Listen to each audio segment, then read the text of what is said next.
Bonjour et bienvenue dans cette vidéo, je vais vous donner des indications pour l'exercice numéro 57, page 125. L'énoncé ici, c'est déterminer la nature du triangle ABC dans chacun des cas suivants. Donc on aura 3 situations. Pour déterminer la nature du triangle, il va falloir à chaque fois calculer la distance AB. Donc je rappelle la formule ici. XB là c'est -1, XA c'est 4, YB c'est 5, YA c'est 1 et on fait donc ce calcul. Vous pouvez vous aider de la calculatrice, mais je voudrais au moins voir le détail de la formule et du début du calcul. Donc ce calcul vous donne un résultat.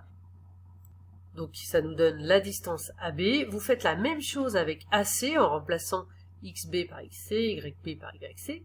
Ça vous donne la distance AC. Et la même chose avec BC.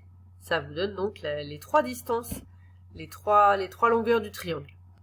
Ensuite, eh bien, vous regardez, est-ce que vous avez 2 longueurs qui sont égales, ou pourquoi pas 3. C'est ce qui va se passer, là aussi je vous indique un peu, mais c'est pour vous aider, hein. C'est ce qui va se passer dans le petit c, vous aurez 2 longueurs égales, donc vous pourrez en déduire la nature du triangle. Ensuite, s'il n'y a pas 2 longueurs qui sont égales, eh bien, on regarde ce que donnent les carrés des distances.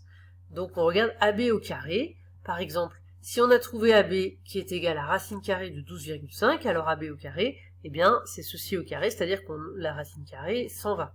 Donc, dans ce cas-là, par exemple, AB au carré est égal à 12,5. On fait la même chose, donc on regarde AB au carré, c'est facile, il suffit d'enlever la racine carrée. On regarde AC au carré, on regarde BC au carré, même chose, on enlève la racine carrée pour calculer les carrés.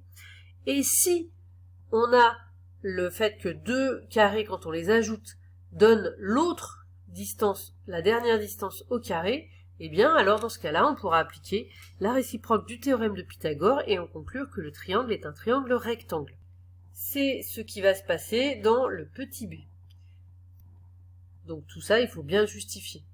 Ensuite, dernière situation, si vous n'avez pas de distance égale, si vous n'avez pas de ce type d'égalité quand on prend les distances au carré, et bien dans ce cas-là, ça veut dire que vous êtes avec un triangle quelconque, et c'est ce qui va se passer dans le petit a.